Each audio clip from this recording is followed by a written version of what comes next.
داغ دہلوی کی دوسری غزل کا آج ہم نے چھٹا شعر پڑھنا ہے۔ بزم عدو میں صورت پروانہ دل میرا۔ بزم عدو سے مراد ہے رقیب کی محفل، صورت پروانہ یعنی کہ پروانے کی طرح، شمع کی طرح تشبیہ استعمال کرتا ہے۔ گو رشک سے جلا تیرے قربان تو گیا، کہ رقیب کی محفل میں میرا دل محبوب کو رقیب کی محفل میں دیکھ کر میرا دل رشک سے پروانے کی مانند جلا، لیکن محبوب پر قربان ہوا۔ وضاحت طلب شعر کے دو پہلو ہیں۔ پہلا پہلو تو یہ ہے کہ محب کے دل میں رقیب کے لیے حسد اور رشک کا مادہ اس قدر شدید ہوتا ہے کہ محب ساری عمر اس حسد اور رشک کی آگ میں جلتا رہتا ہے۔ اور دوسرا پہلو یہ ہے کہ محب اپنے محبوب سے اس قدر والہانہ انداز میں محبت کرتا ہے جس طرح سے ایک پروانہ شمع سے اپنی حقیقی لگن کا اظہار کرتے ہوئے اپنی جان بھی نچھاور کر دیتا ہے۔ وہی بات ہے، پروانے سے کوئی سیکھے آداب محبت، پروانے سے کوئی سیکھے آداب محبت، جل جاتے ہیں مگر شمع کو رسوا نہیں کرتے۔ پروانے سے کوئی سیکھے آداب محبت، جل جاتے ہیں مگر شمع کو رسوا نہیں کرتے۔ تو اب یہ دونوں پہلو اردو کی عشقیہ شاعری کا،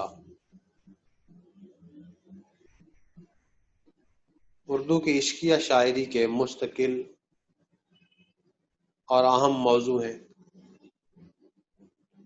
یعنی کہ رشک، حسد، محبوب سے والہانہ محبت۔ اب کیونکہ رشک کی جو ابتدائی منزل ہے محب کو یا چاہنے والے کو یا شاعر کو اپنے محبوب سے کسی غیر سے ملنا جلنا یا میل جول رکھنا قطعی طور پر گوارا نہیں ہوتا،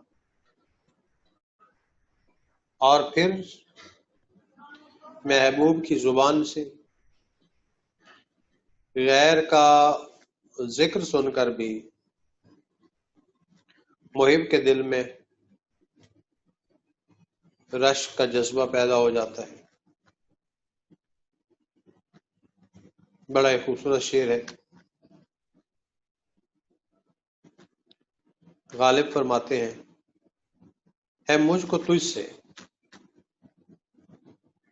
ہے مجھ کو تجھ سے تذکرائے غیر کا گلہ، ہے مجھ کو تجھ سے تذکرائے غیر کا گلہ۔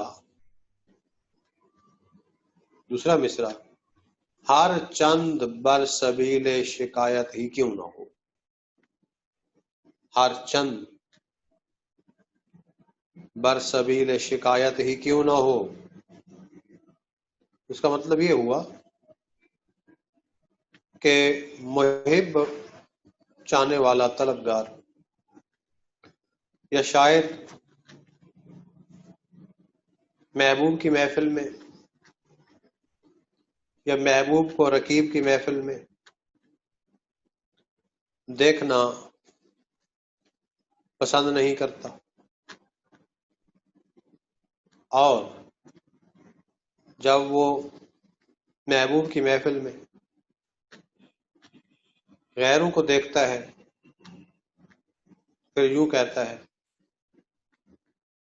کچھ ہم سے کہا ہوتا،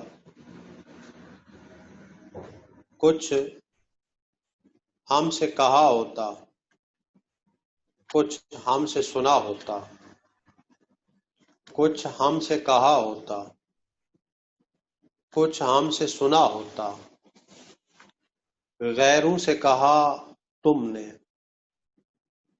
غیروں سے کہا تم نے، غیروں سے سنا تم نے۔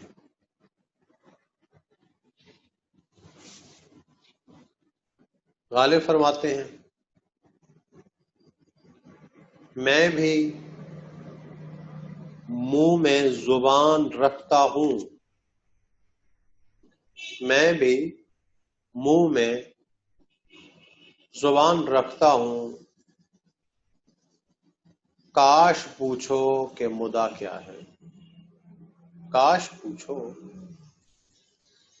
کہ مدعا کیا ہے۔ اب جب ایک محب ایسی صورتحال سے دوچار ہوتا ہے، یعنی کہ محبوب کی محفل میں رقیب کو دیکھتا ہے یا غیروں کو دیکھتا ہے، تو زبان پر گلے شکوے لاتا ہے، تو یہ محب کے لیے رشک کا انتہائی مقام ہوتا ہے، اور وہ محبوب کو کچھ یوں کہتا ہے۔ غالب فرماتے ہیں، قیامت ہے، قیامت ہے کہ ہووے مدعی کا ہم سفر غالب، قیامت ہے کہ ہووے مدعی کا ہم سفر غالب۔ دوسرا مصرع، وہ کافر جو خدا کو بھی نہ سونپا جائے، وہ کافر جو خدا کو بھی نہ سونپا جائے، ہے مجھ سے۔ قیامت ہے کہ ہووے مدعی کا ہم سفر غالب، وہ کافر جو خدا کو بھی نہ سونپا جائے مجھ سے۔ تو اب یہاں بات واضح ہوئی کہ شاعر جو ہے وہ رشک اور حسد کا شکار بھی ہوتا ہے،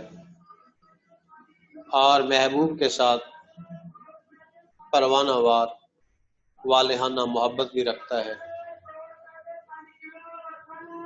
تو اس کا مطلب یہ ہوا کہ جیسے کیونکہ صورت پروانہ کہا شاعر نے دل میرا، پروانہ شمع کا عاشق ہوتا ہے، جب شمع سلگتی ہے تو اس کے اطراف میں پروانے اکٹھے ہو جاتے ہیں اور اس وقت تک چکر کاٹتے رہتے ہیں جب تک جل کر اپنی جان قربان نہیں کرتے، کیونکہ پروانے میں شمع پر نثار ہونے کی حقیقی لگن اور تڑپ ہوتی ہے، اس لیے وہ اپنی جان جیسی قیمتی شے کو بھی شمع پر قربان کر دیتا ہے۔ اور یہی حال شاعر کا ہے یا محب کا ہے، اگرچہ اس کا محبوب اس کی محبت کا جواز محبت سے نہیں دیتا، اس سے بے وفائی کرتا ہے، غیروں سے ملتا ہے، لیکن اس سے ملاقات نہیں کرتا۔ یوں محب کو، چاہنے والے کو، طلبگار کو ہجر و فراق کی آگ میں جلنا پڑتا ہے۔ اب محب نہ صرف محبوب کے دیے ہوئے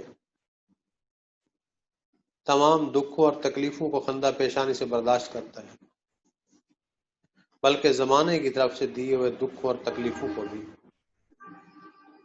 خاطر میں نہیں لاتا۔ پھر سونے پر سہاگا یوں ہوتا ہے کہ محبوب رقیب کی محفل میں بیٹھتا ہے، محبوب رقیب کی محفل کی زینت بنتا ہے، محب بھی اسی محفل میں موجود ہوتا ہے۔ محب کے لیے محبوب کا رقیب کی محفل میں بیٹھنا یا رقیب کا محبوب کی محفل میں بیٹھنا محب کے لیے بے حد اذیت ناک ہوتا ہے، رشک اور حسد سے اس کا دل جل جاتا ہے، لیکن محب کا محبوب پر کوئی بس اختیار نہیں چلتا۔ وہ محبوب سے یہ محفل چھوڑ دینے کو کہے یا پھر رقیب کو کسی طرح سے اس محفل سے نکال دے، لیکن وہ بے بس ہوتا ہے۔ بڑے صبر اور حوصلے سے محب یہ منظر دیکھتا رہتا ہے، حسد کی آگ میں جل کر خاکستر ہو جاتا ہے، لیکن زبان سے اف تک نہیں کرتا۔ چنانچہ ایسا اس کی بے مثال قربانی ہے۔ تو مختصراً ہم یہ کہہ سکتے ہیں کہ رقیب کی محفل میں محبوب کو دیکھ کر شاعر کا دل رشک کی آگ میں جل کر راکھ ہو گیا، اور یہ ایسے ہے جیسے پروانہ اپنی قیمتی ترین متاع یعنی کہ زندگی شمع پر قربان کر دیتا ہے۔ شاعر یا محب بھی اسی طرح سے محبوب پر اپنی جان قربان کر دیتا ہے۔ غالب نے کہا تھا، جان تم پر نثار کرتا ہوں، جان تم پر نثار کرتا ہوں، میں نہیں جانتا دعا کیا ہے۔ جان تم پر نثار کرتا ہوں، میں نہیں جانتا دعا کیا ہے۔ بیٹا آخری شعر ہے مقطع، یہ بھی دیکھ لیتے ہیں۔ ہوش و حواس تاب و تماں داغ جا چکے، اب ہم بھی جانے والے ہیں سامان تو گیا۔ تاب و تماں سے مراد قوت و طاقت ہے کہ اے داغ دہلوی، ہمارے ہوش و حواس جا چکے ہیں، ہم میں اب پہلی سی قوت اور طاقت نہیں ہے، گویا ہمارا سامان پہلے سے ہی جا چکا ہے، اب ہم بھی آخری سفر پر روانہ ہونے والے ہیں۔ اس شعر میں آفاق کی حقیقت بیان ہوئی ہے۔ کہ بڑھاپے میں انسان کی تمام قوتیں جواب دے جاتی ہیں، اعضاء مزمحل ہو جاتے ہیں، یعنی کہ انسان کے بنیادی عناصر آگ، پانی، مٹی، ہوا جن سے انسان بنا ہے، ان میں اعتدال اور توازن باقی نہیں رہتا۔ انسان کی ذہنی اور جسمانی صلاحیتیں ماند پڑ جاتی ہیں۔ تو یہ صورتحال اس بات کا ثبوت ہے کہ انسان کی موت کا وقت قریب ہے اور انسان اپنی زندگی کے آخری سفر موت کی طرف رواں ہے۔ چنانچہ داغ دہلوی بھی خود سے مخاطب ہے کہ بڑھاپے کے باعث ہوش و حواس، جسمانی طاقت، سب کچھ ختم ہو چکا ہے، پہلے والی بات نہیں رہی۔ اب یہ ساری چیزیں ساتھ چھوڑ چکی ہیں، جس طرح کوئی مسافر کسی طویل سفر پر جاتے وقت سفر میں بوجھ اٹھانے کی تکلیف سے بچ جاتا ہے اور اپنا ساز و سامان پہلے ہی منزل کی طرف روانہ کر دیتا ہے، اسی طرح سے ہمارا ساز و سامان پہلے ہی منزل کی طرف رواں ہے۔ تو اب ہم روانہ ہونے والے ہیں۔ مراد صرف اس قدر ہے کہ موت جو ہے وہ قریب ہے اور شاعر موت کے سفر پر روانہ ہونے والا ہے۔ مختصراً موت ایک تلخ حقیقت ہے۔ موت سے کسی کو مفر نہیں، کسی کو نجات نہیں، کسی کو چھٹکارا نہیں، ہر ایک نے مرنا ہے اور دنیا میں کسی انسان کو دوام حاصل نہیں ہے۔